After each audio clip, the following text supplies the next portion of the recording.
Good morning সবাইকে, আমার চ্যানেলে সবাইকে অনেক অনেক ওয়েলকাম। তো আজকে হলো শ্রাবণ মাসের সেকেন্ড সোমবার, আর আমি আমার ব্লগটা এখান থেকে শুরু করছি। তো তোমরা আমার সঙ্গে থাকো, দেখতে থাকো। আর এখন আমি ঘুম থেকে উঠলাম, আর আজকে স্কুল যাব না, আমার মাধ্যমিকের রেজিস্ট্রেশন ফর্ম জমা দেওয়ার আছে।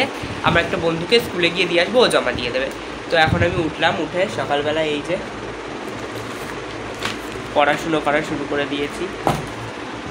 তো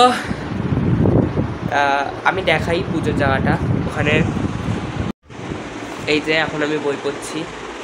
1 তারিখ থেকে পরীক্ষা, বই পড়তে হচ্ছে তাই জন্যে। তো ব্লগটা আমি বইটা পড়ে কন্টিনিউ করছি, তো তোমরা দেখতে থাকো আমার ব্লগ। তো গাইজ, এই যে আমাদের গাছের ফুল, আর আমার বাবা এক জায়গার থেকে অনেক নীলকণ্ঠ ফুল এনে দিয়েছে। এই যে সেগুলো দিয়ে মালা গাঁথবো নীলকণ্ঠ ফুল দিয়ে। আর কালকে আকন্দ ফুল আর বেলপাতা এনে দিয়েছিল, আর এই যে 3 রকম ফল এনে দিয়েছে। তো তোমাদের দেখাচ্ছি, দাঁড়াও।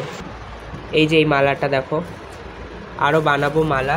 এই যে ফুল, অনেক ফুল আছে, বেলপাতা আছে, তো নীলকণ্ঠ ফুলের মালা বানাবো। এখনও কিছু জিনিস কেনার আছে, তাই এখন স্কুলে যাওয়ার সময় বাজারে একটু ঢুকবো। এই দেখো গাইজ, আমাদের পুজোর সব জিনিসপত্র। এখন পুজোটা দেব, তো দেখতে থাকো। এই জায়গাটা পুরো সাজিয়ে তারপর তোমাদেরকে দেখাচ্ছি। আর আমাদের বাড়ির শিব ঠাকুর কিন্তু প্রতিষ্ঠিত, তাই আমাদের অন্য মন্দিরে যাওয়া লাগে না। তো দেখতে থাকো।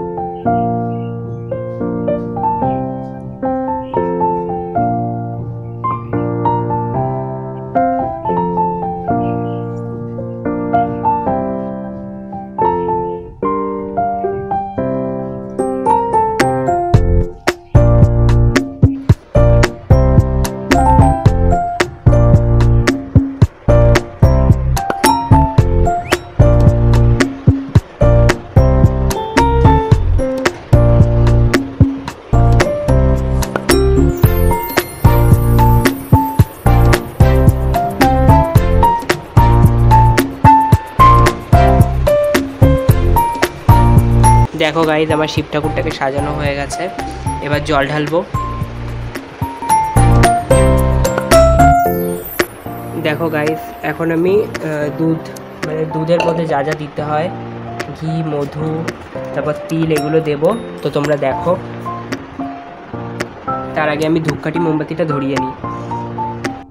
এই যে গাইজ, তামার ঘটিতে রেডি করে নিয়েছি, এখন আমি জলটা ঢালবো। দেখো,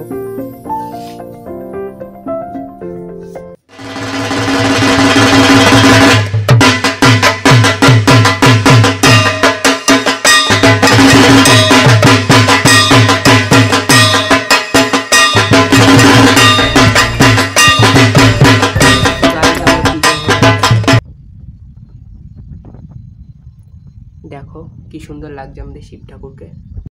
গাইজ, এখন আমি সাবু মাখা খাবো। দেখো, মা মাখিয়ে দিয়েছে, আম দিয়ে, দুধ দিয়ে, অনেক কিছু দিয়ে। সো আজকের ব্লগটা এখানেই শেষ করছি। Bye bye.